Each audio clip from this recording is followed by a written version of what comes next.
morning. We're gonna haul some beans today, all the way down to the glorious Newburgh. And the best part is, I hear there's quite the line. So there's been between a 40-minute and an hour-and-a-half wait from what I've been hearing. So is what it is. I got a contract to fill. I'm loading. Little augers over here, so it's slow going, but it is storage, and I'm desperate for it. Got two little bins here and bigger bin right there. So this one and that one have seed beans in them, and then this one's just not seed beans. These are actually dicamba. That's enlist and this is enlist. So they're all seed beans. And then these are dicamba, so they can just go straight to the elevator. Well, we made it down to Newburgh, so we're waiting in line. It's not too terribly bad today. So, get a load of these $12 beans hauled off. Gotta love it. It's really a shame I don't have a dump trailer. Because if I had a dump trailer instead of a hopper bottom, I could get a load of 53 gravel, haul it back home. Because I could use some. In fact, I could use quite a few dump trailer loads of gravel at home. You can never have too much gravel. I'm out here on some of this reclaim ground, and I think it's dry enough to work. We got most of the vertical tillage done. I cleaned the thing up and unhooked it because I really thought we were done for the year, but it's warm and shoot, it's 65 degrees, but we've got a couple little spots like this that we didn't hit, mainly because the tractor broke down, so didn't get them done. But I'm kind of thinking that now would be a good time to do that. We've got half-inch of rain coming tomorrow, and it looks like another half-inch the next day, so I think there's no time like the present. Go hook that thing back up real quick and come out here and knock these stalks down. And to be completely honest, I have no idea how many acres is left. To be completely honest, I don't even know how many acres is on that farm, let alone how many I've done and how many I haven't. So I really won't know until I run the sprayer over it, because the landlord doesn't really know how many acres it is, and neither do I. So I mapped it out, but that ground is, well, all those fields are really odd shaped and kind of split up, so not entirely sure quite how many acres. I mean, I feel like I'm pretty close with what I've mapped, but I'm not entirely sure what it is. So that one's been washed and waxed. That one's only been washed, so that's the one we're gonna take, because either one of those tractors would handle this reel disc. So we're gonna throw some grease at it, put some fuel in it, and take off. One other real quick fix we're gonna do. We put some grease on this thing, checked the oil, oil's good. Actually just had an oil change, so it should be. These exhaust clamps are coming loose, which is all well and good, except that little box right here is the air intake for the cab, so for your air conditioner and all that. So when this exhaust is leaking, you've got your smoke and fumes and all that. It's going into the cab, and I tell you what, it'll about choke you out of the tractor. So we're gonna tighten this, and hopefully that'll fix it. Otherwise, we're gonna get some new clamps and completely redo this deal, because I'm tired of that. I don't like getting gassed out of the cab.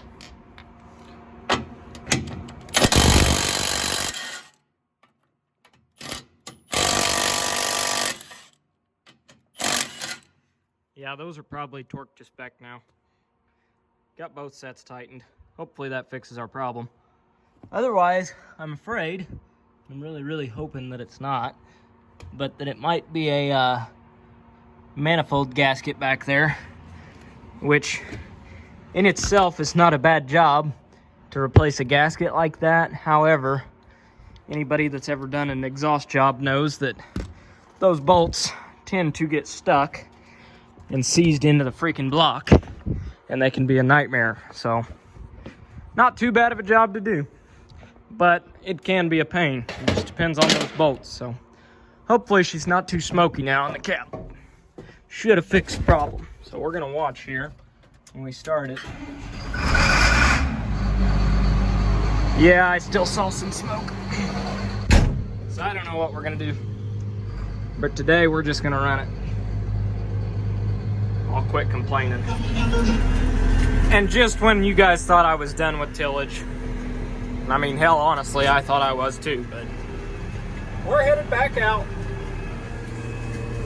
Hills and hollers, up and down, wide open up the hills and back the throttle off so you don't over rev the motor down the hills. These hills will over rev a motor pretty quick if you're not careful. Well, we got the first couple of fields done. Probably 20 acres and 2 little patches. Knocked them out, which is where the tractor broke down. I've still got like 60 acres that way to do, which that drops off in a big valley and then goes back up on a hill. And that hill I farm the very top of it. You wouldn't want to farm down in that valley, not unless you had a hillside combine and a fancy way of planting it, but it's pretty steep, so pretty much just farm the hillsides. There's some ruts that still have water standing in them, which makes you think that it's way too wet to be out here, but then you move along 10 foot further and you're making dust roll, so I think that there's just ruts holding water. It's not necessarily that the field's muddy, just some ruts holding water, so we're leveling them up. But fairly decent ground. This is going to be pretty questionable up on top of this hill. It'll burn up and dry up really quickly, so if I do ever put corn in this, if it makes 150 bushel, I'll be really excited. It's not phenomenal ground for corn. It'll kind of grow soybeans. It would grow sorghum and wheat better than it would grow corn or soybeans, but I don't know, it's reclaimed coal ground. All this has been coal mined, so it's steep, it's rolling. I'm not gonna work this ground any more than I have to. Basically, I'm just doing this to level up some ruts, like right there, and chop some stalks, get them down and incorporated, and I should be able to have warmer soil in the spring because it's been worked, and also be able to get out here and plant it a lot earlier. It should be a lot drier, a lot faster, so I'm kind of hoping to plant this. This will probably be the first farm that I plant, so it's going to be planted really early, no-till soybeans into it. Hope all goes well doing that. Definitely some poor ground right here though.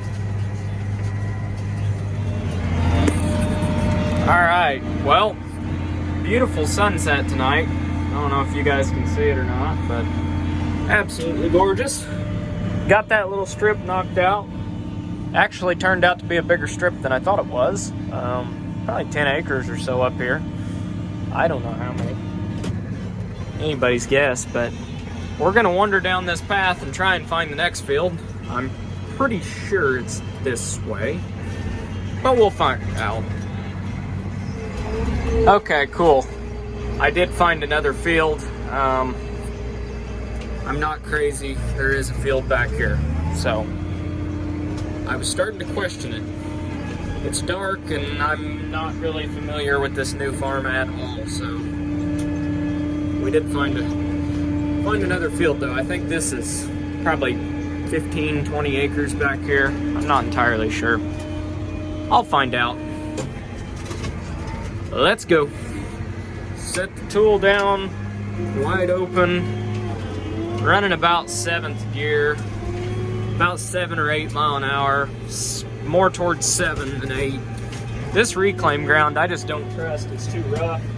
Like the state ground I've got, I was running about 9.5 miles an hour with this tool, but that's smooth, flat ground that I'm not really afraid of, and I know the fields, kind of know what's out there. This ground I have no idea, and it's kind of rough and got some ditches that'll surprise you and stuff like that. So I'm not going near as fast out here. I don't want to snap the tractor in half. All right, that's 2 more done back here.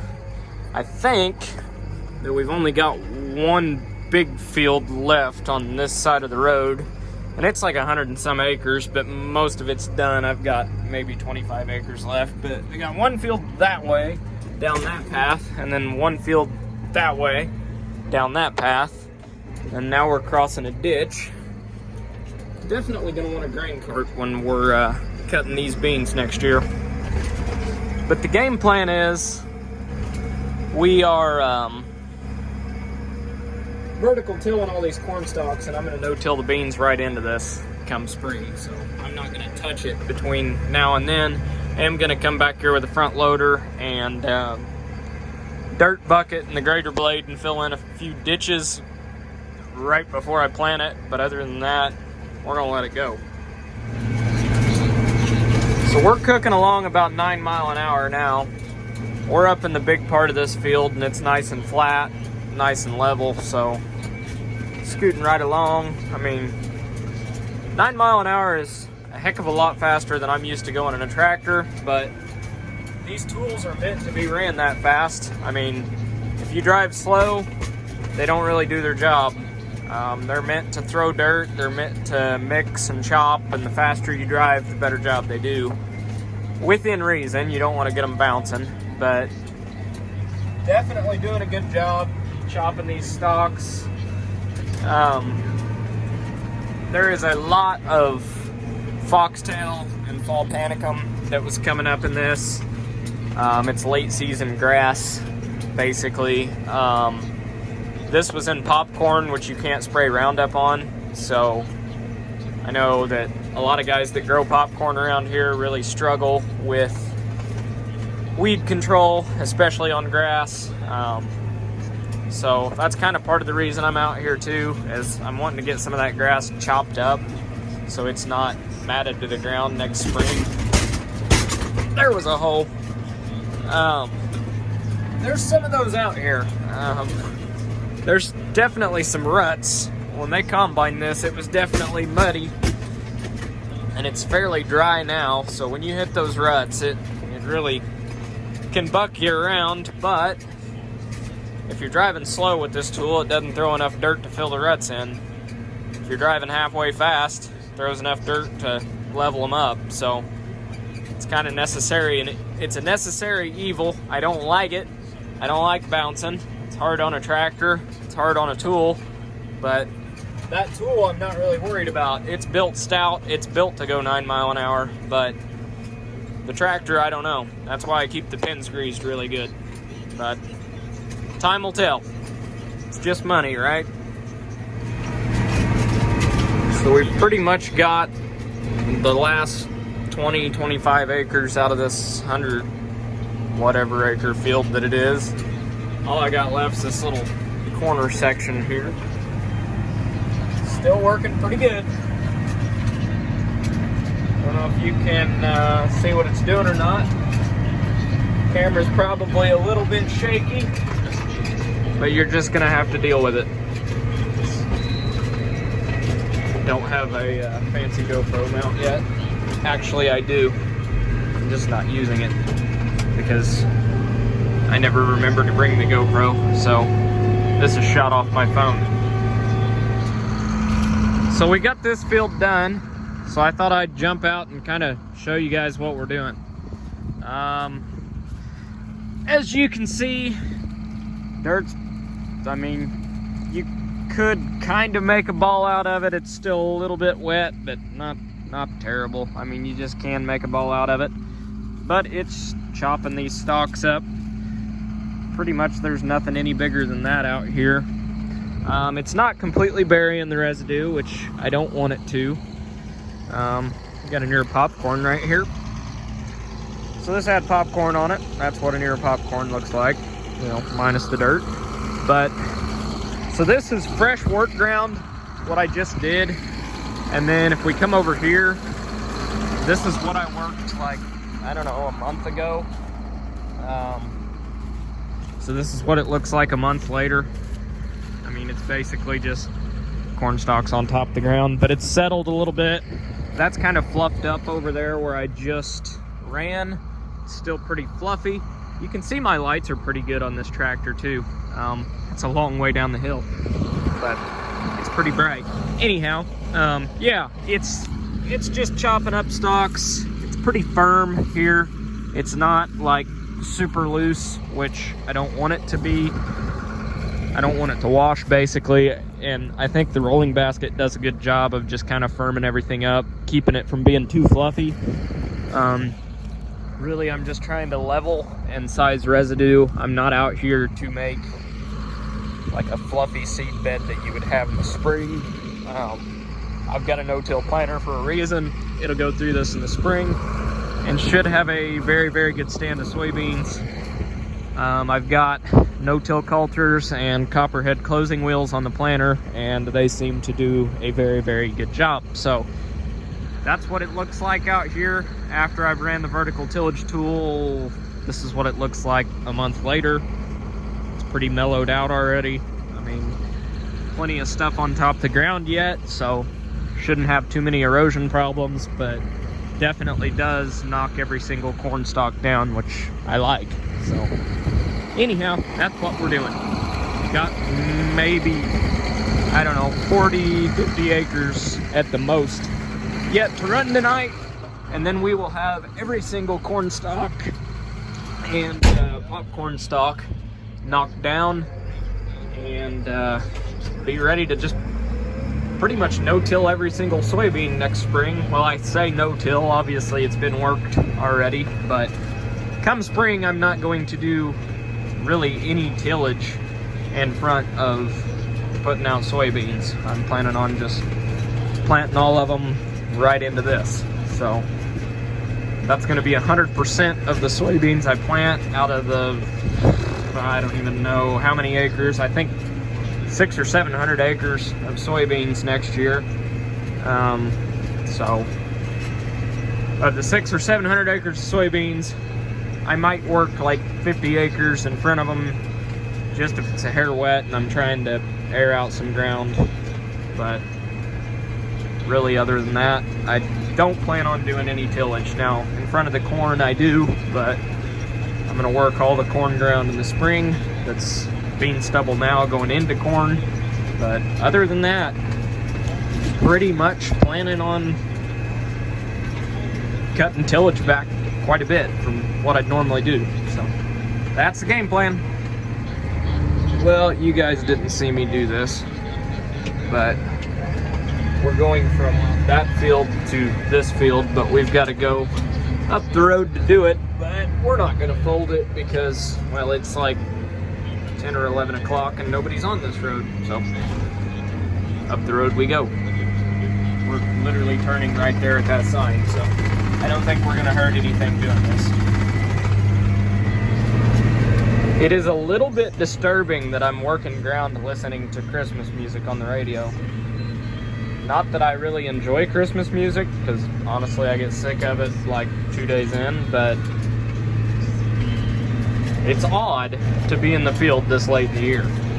We usually are not able to do this. But it's working pretty good.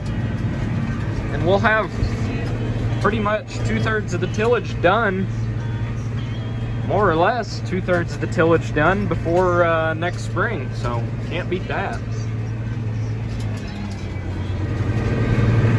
All right, here's one more done. One to go. It's probably 20 or 30 acres maybe, I don't know. I'm guessing at all these, and it's dark, so I'm probably not guessing very good, but I've got all these mapped out together, so I know what they add up to total, but I don't know what they are individually. So that's why I'm guessing at all these, but we'll make a pass on our way out just to cover our tracks and fold up and head down the road. So a lot of you ask me, on the ground that I ripped, are you gonna rework that before spring? Well, the answer is yes. Everything that I ripped is gonna go into corn next year. So just out of curiosity, I ran that reel disc over some of this stuff that I ripped. This was just end rows. So I ripped these end rows down here. That kind of goes up on a hillside, so I left it alone. But I ripped these end rows here, just right below the farm. And there's my junk bean head if anybody's interested in it. But I ripped this ground down here, and I was curious to see what kind of job that reel disc would do leveling those ripper marks out. Now, if you get really low, like right here and right there, you can kind of still see where those shanks were running on the ripper. So it's not completely level, but I was also running the front disc blades in the least aggressive notch, so I can set them a lot more aggressive. But that's the finish, and it did a really, really good job. I mean, for the most part, it leveled everything that I wanted leveled. But if you dig down here, I mean, it is roughly 3 inches right to about here, and I got long fingers, so 3 or 4 inches deep that it's worked, which is honestly a little bit deeper than what it needs to be. But I think just because that ground was ripped and that tool's heavy, it was kind of sinking down. But did a really good job. I mean, it's been ripped like 18 inches deep, so definitely got the hard pan out, and then making a nice seed bed. What I do like is that rolling basket kind of firmed all this back up. So that's the seed bed we're gonna plant corn into next year, and I'm pretty happy with that. I probably will set those disc blades just a hair more aggressive as far as the angle goes, just to kind of, I don't know, level out any of those berms that the ripper does leave. But come up here to the top of the hill where we ripped. Of course, this is what it looked like before it was ripped. It was just bean stubble, so not a lot of trash to start with. But you walk over here, and this is what's been ripped, I don't know, about 2-3 weeks ago, probably. And as you can see, which I rutted this up, I was out here one day moving some stuff around while it was muddy. But it's mellowed out. Those big boulders and chunks have pretty much froze and thawed and froze and thawed and broken down. But there is quite the little trench between these where the ripper points ran. So I just wanted to know if that reel disc would level it up or not. I think that it will, but we've got a Landau finisher. It's a Landau finish all or till all, I don't remember, but it has disc blade shovels and then a 5-bar harrow. So if the reel disc wouldn't have leveled it out, I would have just used that finisher. It wouldn't have been a big deal. But since that reel disc's doing a pretty good job, probably just run it next spring if this is the finish that it's gonna leave. So pretty happy with that. Just kind of thought I'd answer that question. Had a lot of people asking what my plans were on the rip ground. So it'll be put anhydrous on it, have dry fertilizer spread, burn it down with the sprayer, make a pass with the reel disc, and plant it. So that's the corn program. Now initially, I was gonna just use dry fertilizer, especially on my nitrogen side for corn. My game plan now is to use anhydrous. It's a lot cheaper than dry fertilizer. Dry fertilizer's gone up quite a bit. So I'm going to use dry fertilizer for my potassium and my phosphate, and also put a little bit of sulfur on in the beans. But on the corn, my game plan is to come in and put about 150 pounds of actual N down with anhydrous.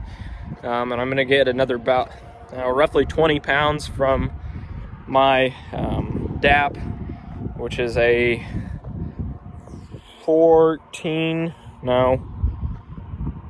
1846.00 is what it is.